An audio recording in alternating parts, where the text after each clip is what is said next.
ஜோதிடம் பேசுவோம் நண்பர்கள் அனைவருக்கும் வணக்கம். இப்போ சனி பகவானுடைய திசை வரைக்கும் பார்த்துருக்கோம். அடுத்து ராகு பகவானுடைய திசையை பற்றி பார்க்கணும். இப்போ இந்த ராகு பகவானுடைய திசை அப்படிங்கிறது மற்ற கிரகங்களுக்கு வீடு இருக்குது. இந்த கிரகத்துக்கு வீடுன்னு சுயம் வீடுன்னு எதுவும் ஜாதகத்தில் அந்த 12 கட்டங்கள் ஒதுக்கப்படலை. அப்படி இருந்தும் அவங்க இருக்கிற வீடு, இடம் கொடுத்த கிரகம், இந்த ரெண்டுத்தையும் மெயினாக வச்சுக்கணும். பாவக சக்கரத்தை இதில் பெருசாக 8ஆம் பாவகத்தில் இருந்தால் சரி இருக்காதும்பாங்க. அது என்னென்னமோ விஷயங்கள் சொல்கிறாங்க. 7ஆம் பாவகத்தில் அப்படி பண்ணிடும் இப்படி பண்ணிடும் அப்படிங்கிற திசை நடக்கும்போது பிரச்சனைகள் கொடுத்துரும் அப்படின்னா நிறைய சொல்லுவாங்க. ஆனால் பெரும்பாலும் அது நெகட்டிவாக இருக்கா பாசிட்டிவாக இருக்காதா அப்படிங்கிறத பொறுத்து மட்டுமே இந்த ராகு திசையை நம்ம பார்க்கணும். இந்த ராகு பகவானுடைய திசையில் முன்னோர்கள் அப்படின்னு சொல்லப்படுற அப்பாவின் வழி வந்தவர்கள், அவங்களுடைய முன்னோர்கள் காரியம் என்னங்கிறதையும்,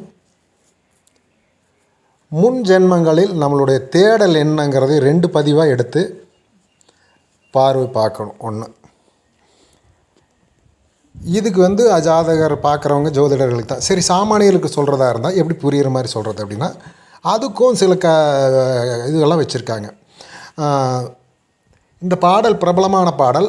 ஆனாலும் அந்த பிரபலமான பாடலில் நிறைய மாற்றங்கள் சொல்கிறவங்களும் இருக்காங்க, ஏற்றுக்கிறவங்களும் இருக்காங்க. அனுபவத்தில் பார்த்திங்கன்னா இதே இடத்துல இருந்து மிகப்பெரிய அளவில் வெற்றி பெற்றவங்களோட சதவீதம் அதிகமாக இருக்கனால இன்னைய வரைக்கும் அந்த பாடல் ரொம்ப பிரபலமாக இருக்குது. அதில் சனி பகவானுக்கு எப்படி பிரிப்புமோ அது மாதிரி 3 பகுதியாக பிரிக்கணும். மொதல் 6 வருஷம், 2வது 6 வருஷம், 3வது 6 வருஷம் அப்படின்ட்டு இந்த 18 வருஷத்தை பிரிக்கணும். அதில் யோக ராகுவாக இருக்கிறவர் ஒரு சில ஜாதகங்கள் சுயதிசை முடிச்சொன்னவே அவருடைய சுயரூபத்தை தன்னை யாருன்னு நிரூபிக்கிறதுக்கான அந்த வாய்ப்புகளை, அதிர்ஷ்டங்களை முழுமையாக சப்போர்ட் பண்ணுறது ஒரு சில ஜாதகங்கள் இருக்கும். சிலருக்கு மொதல் 6 வருஷம் பெருசாக ஒன்றும் இருக்காது. அப்புறம் இடைப்பட்ட காலத்தில் கொடுத்து பின்னாடி காலத்தில் எடுத்துருவார் அப்படிங்கிற மாதிரி ஒரு பயத்திலே வச்சுருக்கிற ஒரு சில ஜாதகங்கள் இருக்கும். அப்படிப்பட்ட ஜாதகங்கள் இருக்குது. கொடுக்க ஆரம்பிக்கிறது அப்படிங்கிற விஷயத்தை பிரமாண்டமாக கொடுக்க ஆரம்பிக்கிறதுங்கிற விஷயம் இந்த இடைப்பட்ட காலகட்டத்தில் இருக்கிறது கொஞ்சம் சரியில்லை அப்படிங்கிற மாதிரியான, அதாவது நம்ம இந்த விஷயத்தை வச்சே தெரிஞ்சுக்கலாம் அப்படிங்கிற மாதிரி. அதே மாதிரி கடைசி பகுதியில் ஹெல்ப் பண்ணுது அப்படின்னா 100% அதுக்கு அடுத்து வரக்கூடிய குரு திசை நல்லாவே இருக்கும். அப்படிங்கிறதுனால அதில் ஒரு 16 வருஷம், இந்த 6 வருஷத்தோட 22 வருஷ காலம் சிறப்பாக இருக்கும் அப்படின்னு நம்பக்கூடிய அந்த சூழ்நிலையை கண்டிப்பாக ராகு பகவான் கொடுப்பார். அது எங்கே இருந்தால் கொடுப்பார் அப்படிங்கிற விஷயத்தை பார்த்தோம் அப்படின்னா, லக்னம் என்ன அப்படிங்கிறத தாண்டி இந்த ரிஷப லக்னம், அதாவது ரிஷபத்தில் நிற்கக்கூடிய, கடகத்தில் நிற்கக்கூடிய கன்னிராசியில், மகர ராசியில் அப்படின்னு இந்த 4 ராசிகள், அது போக மேஷம்.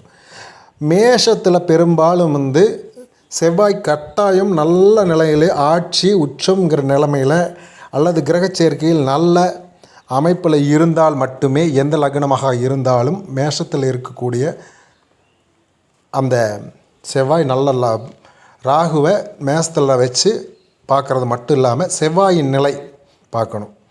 ஒருவேளை செவ்வாய் கடகத்தில் இருந்துட்டார் அப்படின்னா அந்த ராகு திசை எவ்வளோ நம்பகத்தன்மையானதாக இருக்குங்கிறத உறுதியாக சொல்ல முடியாது.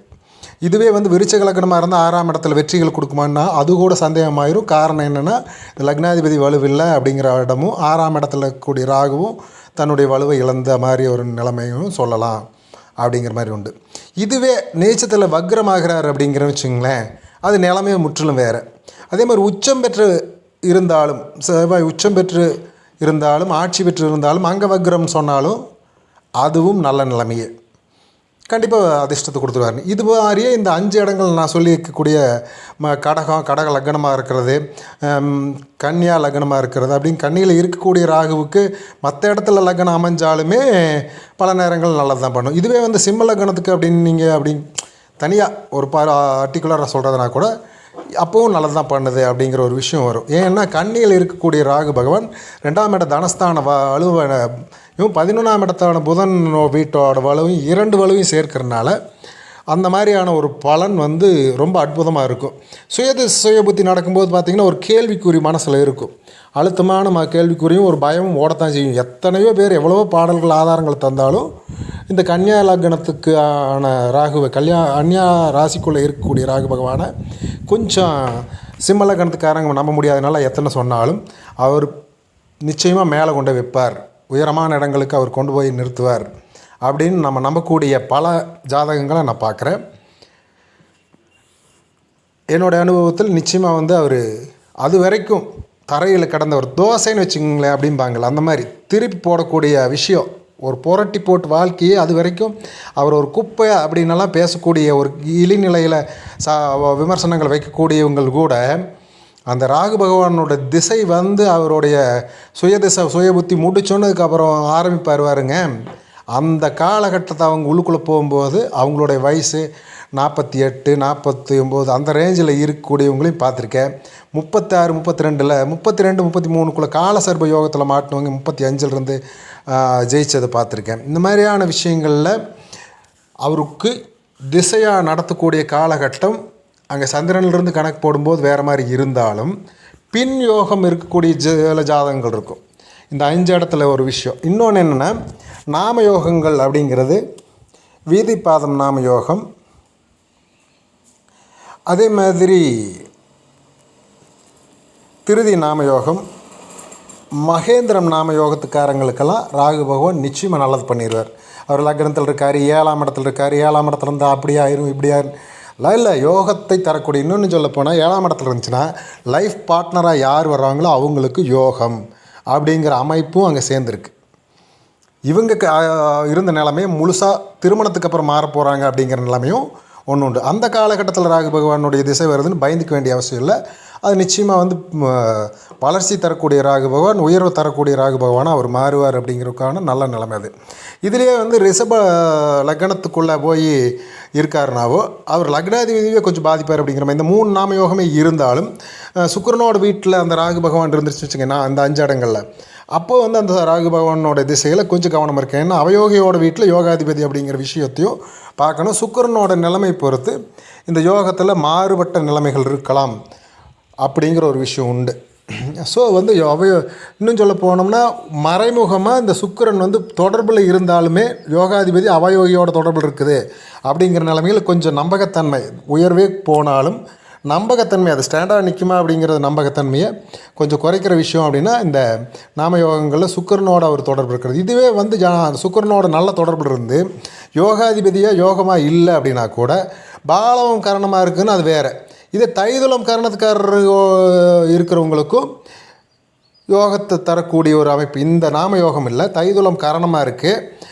நாம யோகத்தில் இதை சம்மந்தப்படுத்தி பார்க்காத மாதிரி கரணநாதனாகவே ஒரு வந்துட்டார் சுக்கிரன். அப்போது ஒரு வகையில் 3ஆம் பார்வையோ 11ஆம் பார்வையாவோ ராகு பகவானோட பார்வையில் தொடர்புகள் வருது. அந்த இடத்துல வரக்கூடியது அது என்னவாக இருந்தாலும் சரி, 2ஆம் இடம் 3ஆம் இடம், அப்புறம் மறுபடியும் இன்னொரு கணக்கு சொல்கிறாங்க 3, 6, 11 அது நம்ம ஏற்றக்கூடியதாகவும் இருக்குது. அதோட வெற்றியின் மெஷர்மெண்ட் ஜாஸ்தி முன்ன பின்ன இருக்கலாமே தவிர கைவிட மாட்டார். இந்த என்னென்னா சுக்கிரனோட தொடர்பு கொள்ளக்கூடிய ராகு தைதுளம் காரணக்காரங்களை உயர்வாக தான் கொண்டு போகிறார். அதே மாதிரி பாலவம் காரணத்துக்காரங்களுக்கானதும் யோகமான ராகு தான். இதுவே நாகவம் காரணம் அமாவாசை ஒட்டி இருக்கக்கூடிய காலகட்டத்தில் பிறப்பாங்க. இதில் இந்த ராகு பகவானும் கேது பகவானும் சேர்த்தெடுத்து பிதுர் தோஷம் இருக்கான்னு செக் பண்ணி அல்லது குரு அணியோட சேர்ந்து இருக்கக்கூடிய விஷயங்கள் என்னவாக இருக்குது அல்லது பார்வை இருக்கா, இந்த 3, 7, 10ங்கிற பார்வையில் சனி பகவான் குருவை பார்க்குறதோ, குரு பகவான் 5, 7, 9ங்கிற பார்வையில் சனி பகவானோட இணையிறதும் வித்தியாசமான நிலைமை அப்படிங்கிறது. அதே மாதிரி செவ்வாயோட அதாவது இந்த ராகுவுக்கு மட்டும் இப்போ ஏன் இப்படி சொல்கிறோம் அப்படின்னா, இந்த செவ்வாய்ங்கிறது ரத்தத்தின் தொடர்ச்சி, அவங்களோட டிஎன்ஏ தொடர்ச்சி, அவங்க மரபணுவின் தொடர்ச்சி, அவங்க குலம் அதுதான் அப்படிங்கிற விஷயத்தையும் சொல்கிறதும் ராகு பகவானோட மட்டும் நிற்கல. அந்த திசையை அவர் ராகு பகவான் தாத்தா அப்படின்னா அவரோட தொடர்ச்சி இந்த செவ்வாயிலே இருக்குது, அந்த ரத்தம் தானா அப்படிங்கிற விஷயமும் அதில் இருக்கிறனால இந்த செவ்வாயின் நிலைமையும் ஆய்வுக்கு உட்படுத்தப்பட்டு செய்யணும் அப்படிங்கிற ஒரு விஷயம் உண்டு. இதுவே கடகத்தில் இருக்கக்கூடிய ராகுவும் செவ்வாயும் சேர்க்கையை நல்ல நிலைமையில் தூக்கிட்டு போகிறது ஒன்று உண்டு. அபாரமான நிலைமை சந்திரன் மட்டும் அந்த இடத்துக்கு சரியாக இருந்துருச்சு அப்படின்னா இந்த திசை தொடங்கி கொஞ்ச நாள்லேயே அவங்களோட வளர்ச்சியை காலம் தந்துக்கிட்டே தான் இருக்குது அப்படிங்கிறது.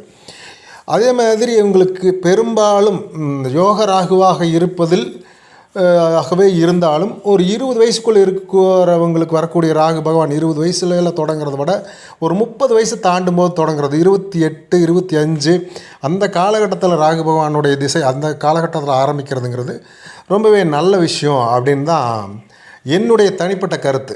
இப்படிப்பட்ட ஒரு ராகு பகவான் இந்த மாதிரியான வயசு காலகட்டங்கள் ஆரம்பித்தார்னா ரொம்ப பெரிய அளவுக்கு அவங்கள வளர்த்தி கொண்டு போவார், மிகப்பெரிய உயரங்களுக்கு கொண்டு போய் நிறுத்துவார் அப்படின்னு. இதுவே அதுக்கு அடுத்து பின் யோகமாக இருக்கக்கூடிய இதில் வருதுன்னு வச்சுங்களேன், ஒரு சிலர் 50 வயசில் புகழ் பெற்றவங்களாக மாற்றக்கூடிய ராகு பகவானும் இருப்பார். அவர் ஒரு சுய புத்தி முடித்ததுக்கப்புறம் ஒரு 51 ஆரம்பித்து 15 வருஷம் அபாரமாக வெற்றிகளை கொடுத்து அதுக்கப்புறம் குரு திசையும் நல்ல வெற்றிகள் கொடுக்குதுன்னா ராகு பகவானுடைய சாரம் பெற்ற நிலைமையில் குரு பகவான் இருக்கக்கூடிய இதில் வேறு ஒரு லெவலில் கொண்டு போகிற சில ஜாதகங்களையும் நம்ம பார்த்துருக்கோம். ஸோ ராகு பகவானுடைய திசை அவர் இப்போ இருக்கிற பாவகத்தை மட்டுமே சார்ந்ததல்ல, முற்பிறவி பயனையும் சார்ந்தது. ஒன்று பிதுர்தோஷங்கிற விஷயத்தில் கர்ம காரியங்களில் பாக்கி வைக்காத சனி பகவானுடைய நிலைமையை அவர் சரியான இடத்துல வச்சுருவார் அப்படிங்கிறது ஒரு விஷயம்.